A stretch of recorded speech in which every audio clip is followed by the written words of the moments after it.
भारत माता की, भारत माता की। रणथंभौर में विराजमान त्रिनेत्र गणेश जी की, चौथ माता की, पपलाज माता की, मीन भगवान की, देवनारायण भगवान की, देवधाम जोधपुरिया की, शिवाड़ ज्योतिर्लिंग महादेव की, डिग्गी कल्याण जी की। राम राम सा। आज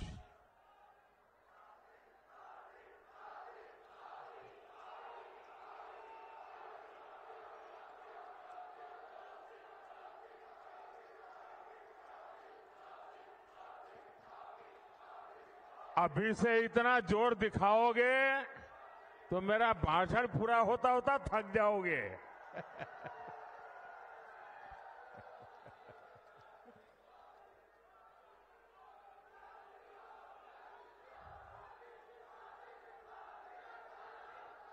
मैं माताओं बहनों को विशेष प्रणाम कर रहा हूं।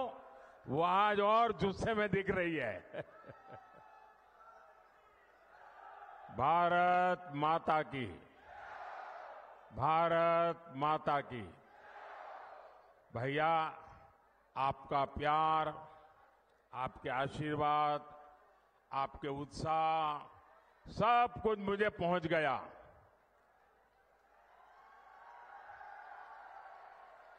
अब मैं अपनी बात पहुंचाऊं।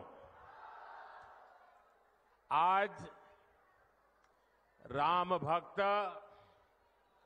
हनुमान जी की जयंती का पवित्र दिन है। पूरे देश को हनुमान जयंती की बहुत बहुत शुभकामनाएं।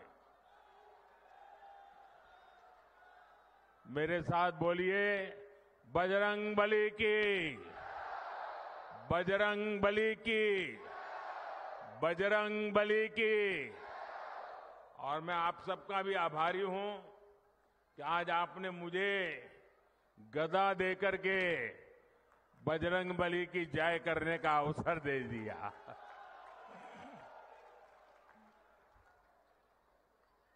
महावीर, वीरों के वीर बजरंग बली की जयंती पर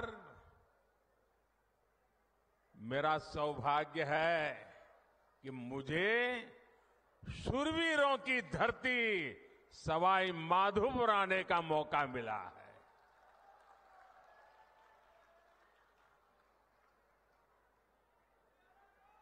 चुनाव के दिन है। एक दिन में 2-2, 3-3 स्टेट में जाना होता है और इसलिए सभा के समय से भी पहले यहां सभा का समय मैंने दे दिया था और मैं देख रहा हूं वहां से हुजूम का हुजूम अभी आ ही रहा है। पूरा जुलूस वहां से आ रहा है।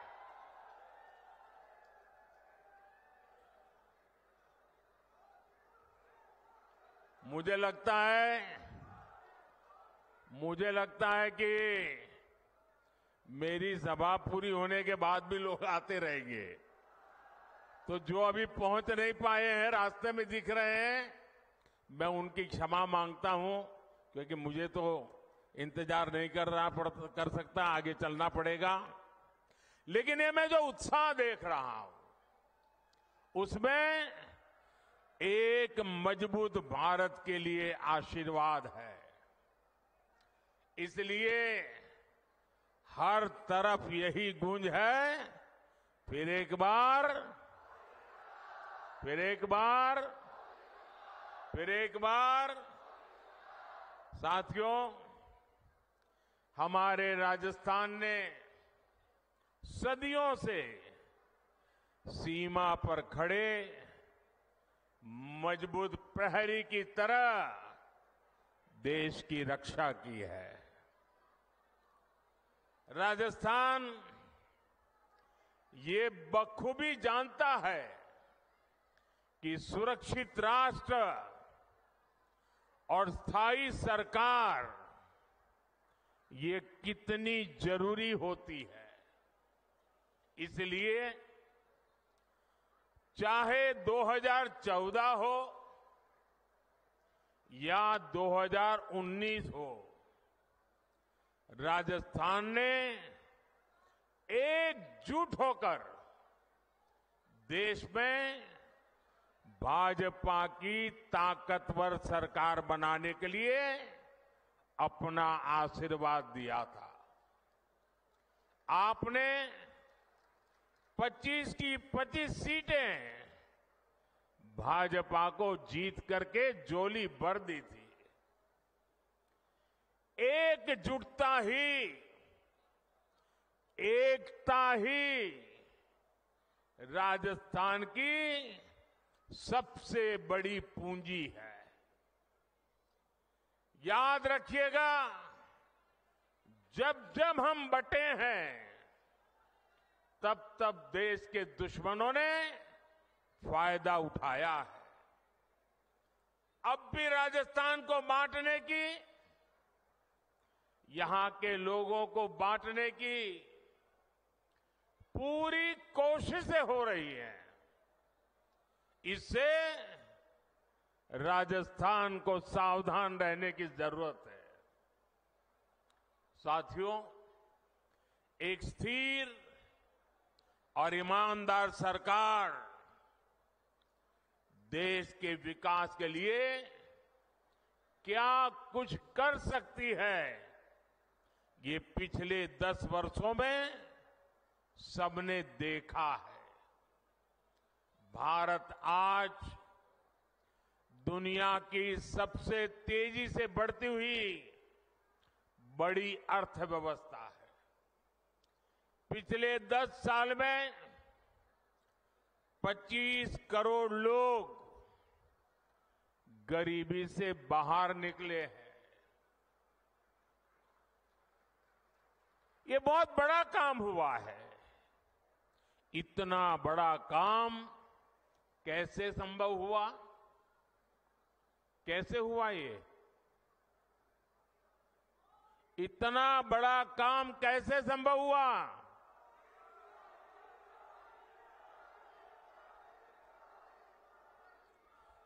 देश को सबसे मजबूत स्थिति में किसने पहुंचाया? किसने पहुंचाया? माताएं बहनें बताएं, किसने पहुंचाया? ये आपकी उदारता है, आपका प्रेम है, आपके आशीर्वाद है कि आप सारी क्रेडिट मोदी को दे रहे हैं। लेकिन सच्चाई ये है कि ये जो कुछ भी हुआ है ना, वो आपके एक वोट की ताकत के कारण हुआ है, आपके कारण हुआ है। जो 25 करोड़ लोग गरीबी से बाहर निकले हैं ना, वो जो पुण्य है, उस पुण्य के हकदार आप हैं। जिस गरीब को पक्का घर मिला है, उसका जो पुण्य है, उस पुण्य के हकदार आप हैं।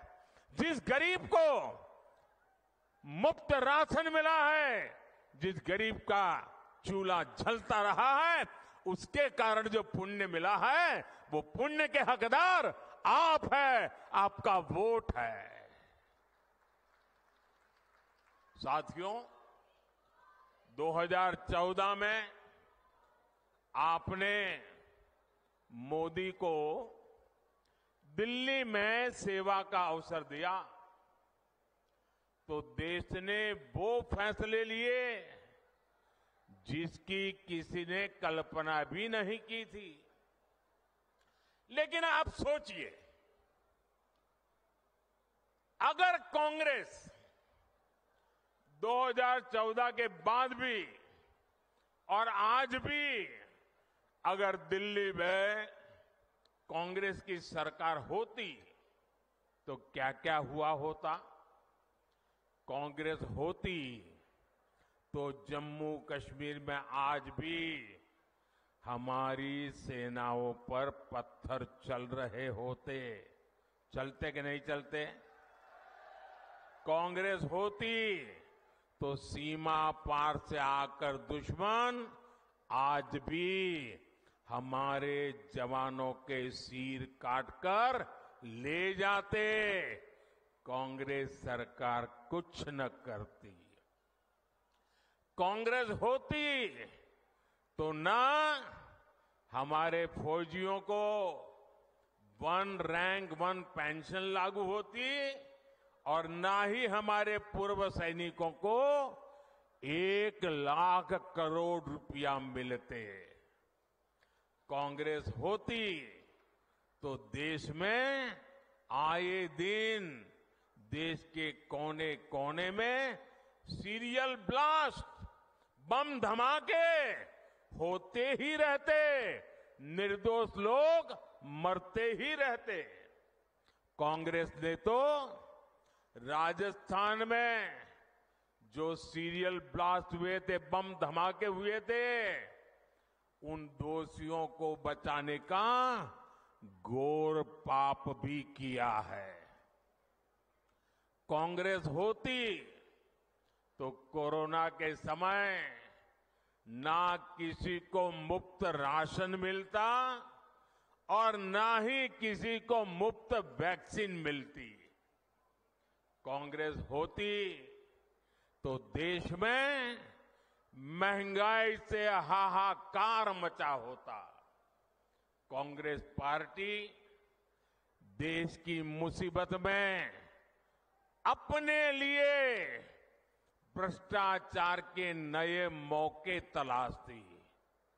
और राजस्थान के मेरे भाइयों और बहनों, आप लोग तो कुछ महीने पहले ही कांग्रेस के पंजे से मुक्त हुए हैं।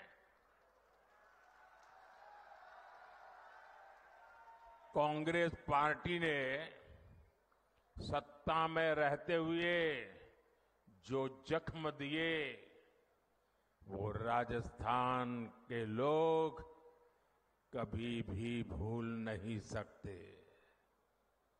कांग्रेस ने महिलाओं पर अत्याचार के मामले में राजस्थान को नंबर 1 बना दिया था।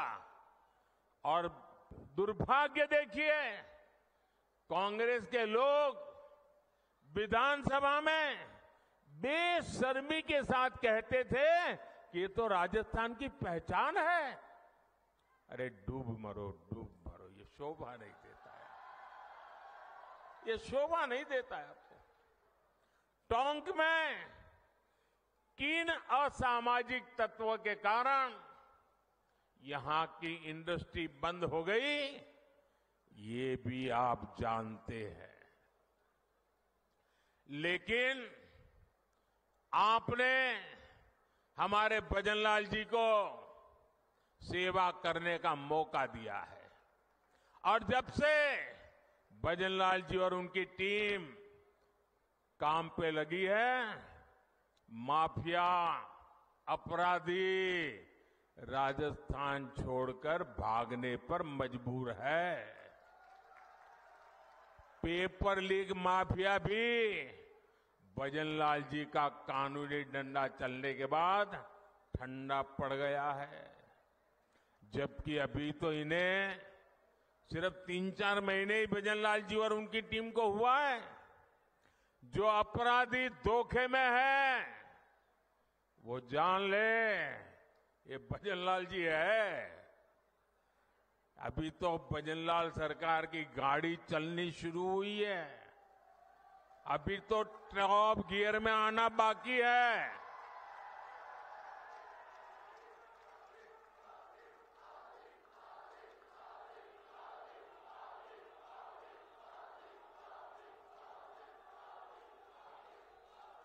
साथियों, आज हनुमान जयंती पर आपसे बात करते हुए मुझे कुछ दिन पहले की एक तस्वीर भी याद आ रही है।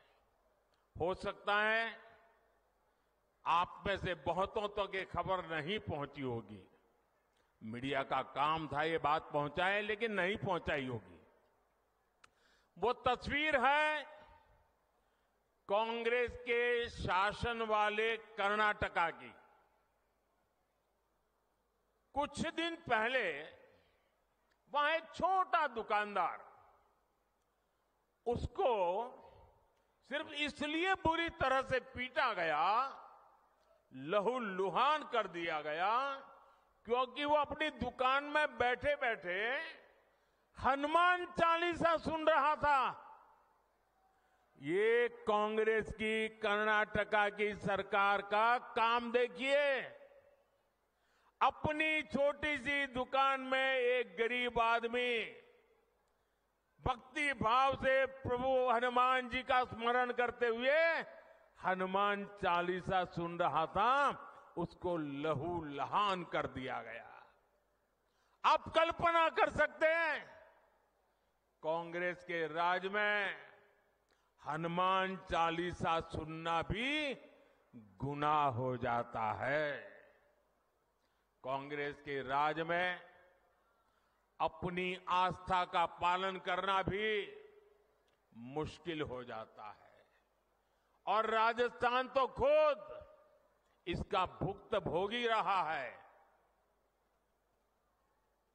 अब सीधी सीधी बात है, जब उनके पार्टी, उनके सारे नेता प्रभु राम का मंदिर बने, प्रभु राम का प्राण प्रतिष्ठा का अवसर हो, मंदिर के लोग जाके रूबरू में आने के लिए निमंत्रण दे, सम्मानपूर्वक निमंत्रण दे, और पब्लिकली उस निमंत्रण को ठुकरा दिया जाए, तो उनके चेले चपाटे भी हनुमान चालीसा करने वालों को पीटेंगे कि नहीं पीटेंगे भाइयों?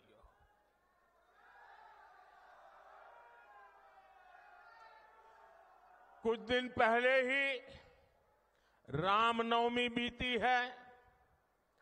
कांग्रेस के जाने के बाद पहली बार शांति से शोभा यात्रा निकली है पूरे राजस्थान में, वरना पहले और चुनाव की आपाधापी गर्मी होने के बावजूद भी कांग्रेस ने तो, और हमारे यहां तो सूरज की पहली किरण का स्वागत भी राम राम सा से होता है। राम राम सा, कोई किसी को मिले तो पहले मुंह से निकलता है राम राम सा।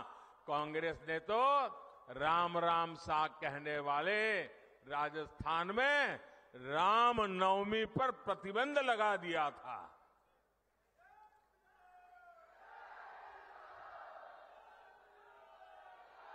और हमारे किरोड़ी लाल ऐसे हर मुद्दे पर लड़ाई लड़ते थे। कांग्रेस ने शोभा यात्रा पर पत्थरबाजी करने वालों को सरकारी संरक्षण दिया था। इसी कांग्रेस पार्टी ने तुष्टीकरण के लिए मालपुरा, करौली, छबड़ा, टोंक, जोधपुर को दंगों की आग में झोंक दिया था। झोंक दिया था कि नहीं झोंक दिया था? झोंक दिया था कि नहीं झोंक दिया था? क्या ऐसे लोगों को माफ करोगे?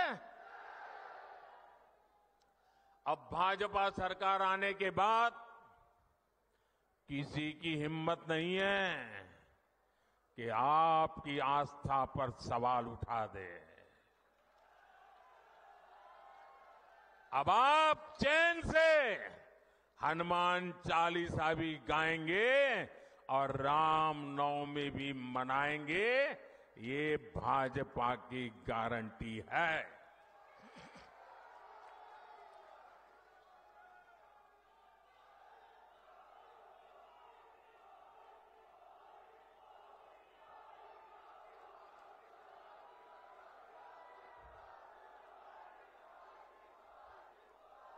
साथियों,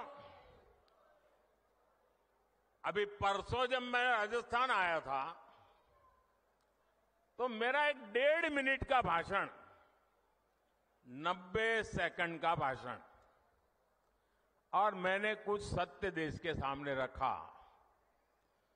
और पूरी कांग्रेस और इंडी गठबंधन में ऐसी भगदड़ मची है, ऐसी भगदड़ मची है। मैंने सत्य रखा देश के सामने। कांग्रेस आपकी संपत्ति छीनकर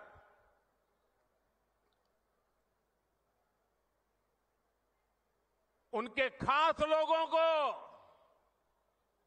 बांटने की गहरी साजिश रचकर बैठी है। 2-3 दिन पहले मैंने कांग्रेस की इस वोट बैंक की राजनीति, तुष्टीकरण की राजनीति का पर्दाफाश किया था।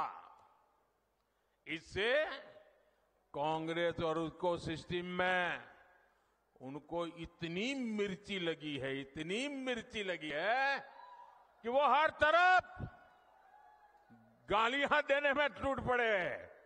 जो आए वो मोदी को गाली दे रहा है। मैं कांग्रेस से जानना चाहता हूं, आखिर कांग्रेस सच्चाई से इतना डरती क्यों है?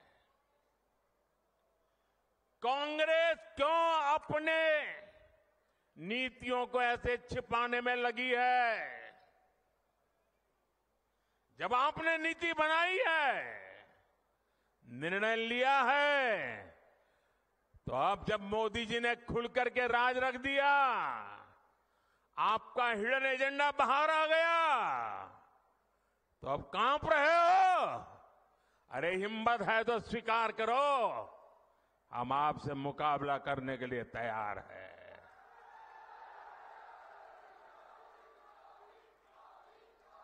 मैं ये बात देश को साफ साफ बताना चाहता हूं कि कांग्रेस वोट बैंक पॉलिटिक्स के दलदल में इतना धंसी हुई है कि उसे बाबा साहब के संविधान की भी परवाह नहीं है।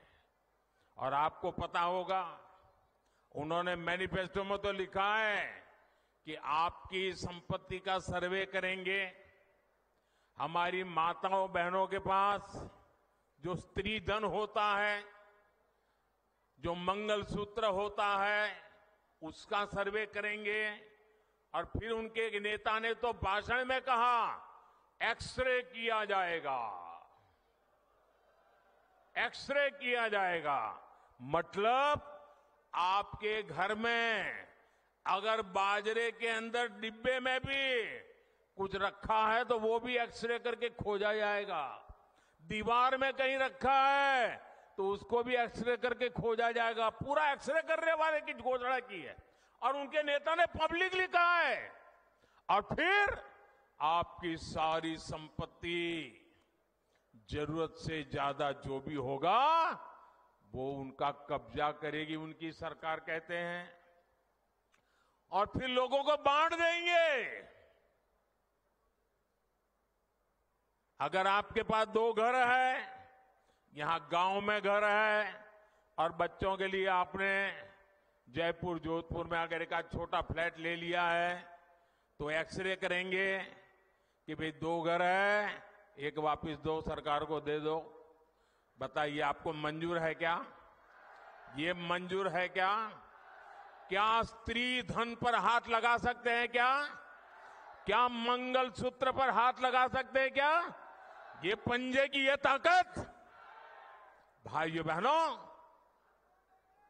राजस्थान में से एक भी पंजा बचना नहीं चाहिए भाइयों। अब देखिए, कांग्रेस पार्टी ने संविधान के साथ, बाबा साहब आंबेडकर के दिए हुए संविधान के साथ किस प्रकार से खिलवाड़ करने की कोशिश की। इस देश के में जब संविधान बना तब धर्म के आधार पर आरक्षण का घोर विरोध हुआ था, ताकि हमारे एससी, एसटी, ओबीसी समुदाय को सुरक्षा मिलती रहे। लेकिन उन्होंने, मनमोहन सिंह जी ने भाषण किया था और उस सभा में मैं मौजूद था मुख्यमंत्री के नाते, मुस्लिमों का देश के संसाधनों पर पहला हक है, ये मनमोहन जी का बयान है। और ये संयोग नहीं था और ये अकेला बयान नहीं था। कांग्रेस पार्टी की सोच हमेशा से तुष्टीकरण की रही है, वोट बैंक की राजनीति की रही है। 2004 में जैसे ही कांग्रेस की केंद्र में सरकार बनी, उसके सबसे पहले किए गए कामों में था, सबसे पहला काम था चुनाव जीतने के बाद आंध्र प्रदेश में एससी, एसटी के रिजर्वेशन में से कमी करके मुसलमानों को रिजर्वेशन देने का प्रयास। ये एक पायलट प्रोजेक्ट था जिसे कांग्रेस पूरे देश में आजमाना चाहती थी।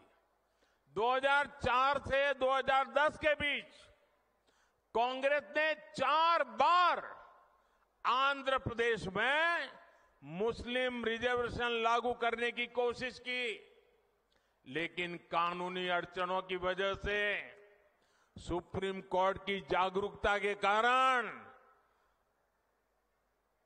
वो अपने मंसूबा जो लेके चले थे वो पूरे नहीं कर पाए। 2011 में कांग्रेस ने इसे देश में लागू करने की कोशिश की। एससी, एसटी को और ओबीसी को मिला हुआ अधिकार छीन करके वोट बैंक की राजनीति के लिए औरों को देने का खेल किया। कांग्रेस ने इतने प्रयास ये जानते बूझते किए कि ये सब संविधान की मूल भावना के खिलाफ था।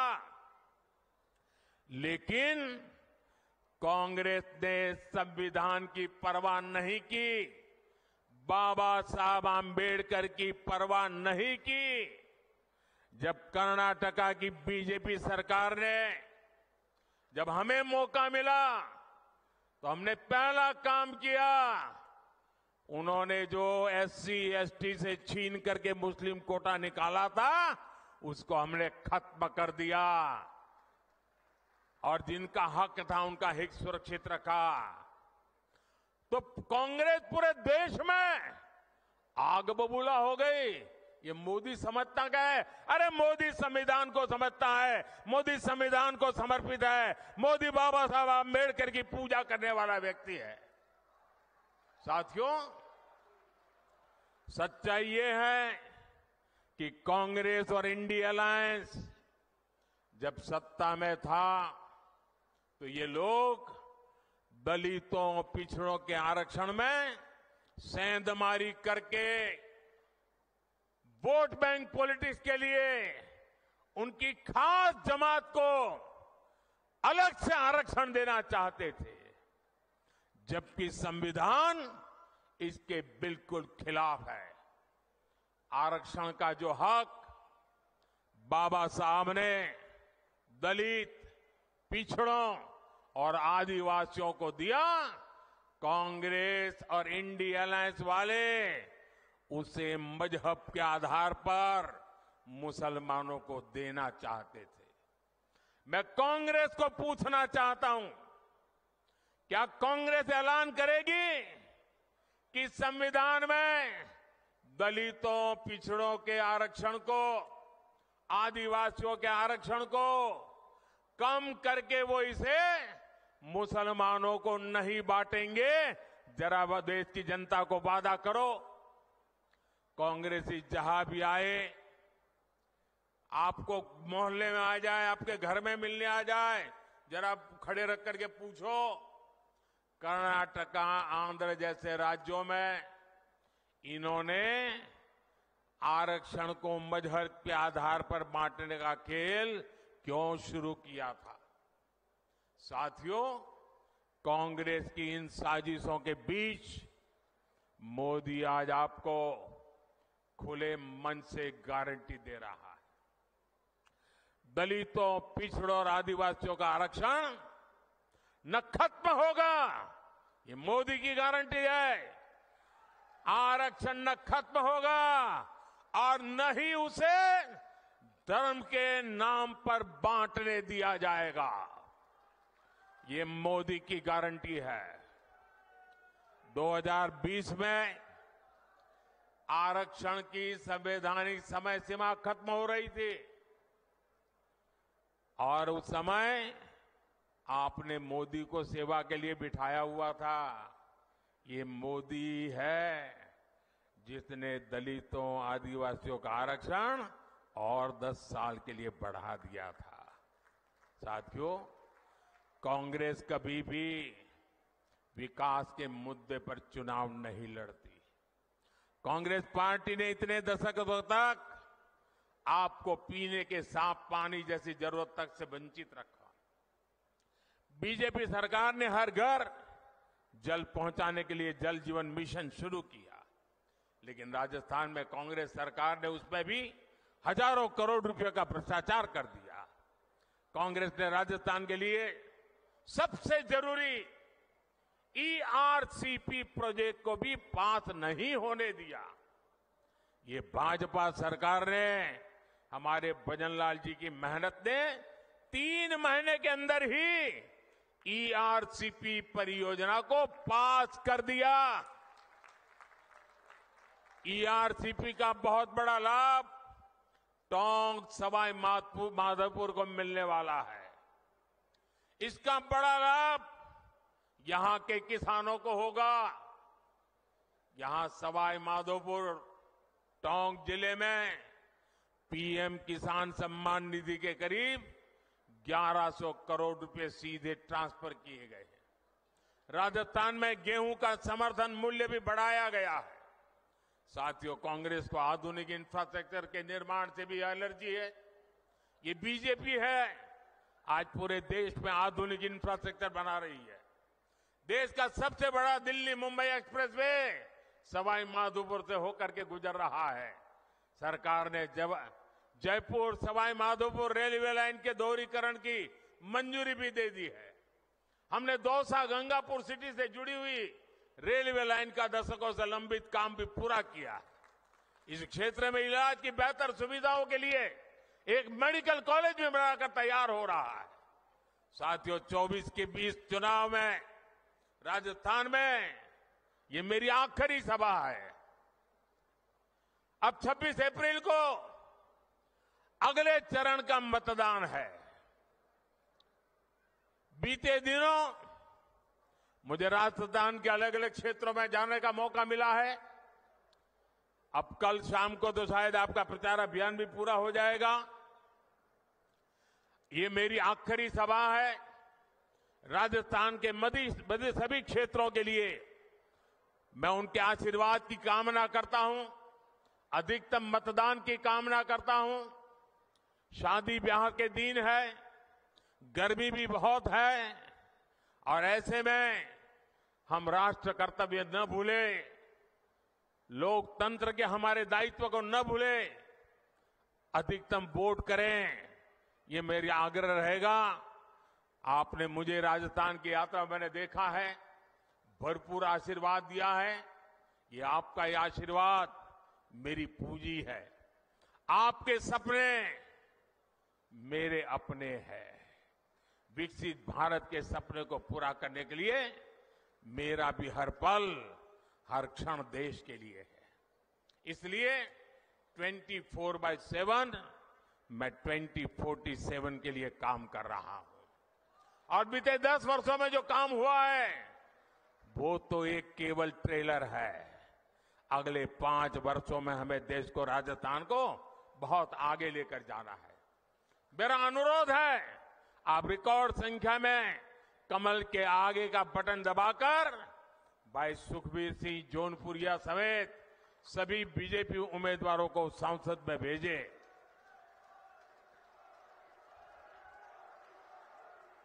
और ये हमारे जौनपुरिया जी सामान्य इंसान नहीं है। मैं पार्लियामेंट में उनको कहता रहता था कि ये जौनपुरिया नहीं, ये तो जानपुरिया है। ये जान भर देते हैं, जहां भी पहुंचते हैं जान भर देते हैं। ऐसे हमारे जौनपुरिया जी को, और आपका एक एक वोट सीधा मोदी को जाने वाला है। और मोदी आपके पास वोट मांगने आया है। आपको एक और काम करना है, करोगे? करोगे? घर घर जाकर कहना, मोदी जी आए थे, हर परिवार के लोगों को मोदी जी ने प्रणाम भेजा है, मेरा प्रणाम पहुंचा दोगे?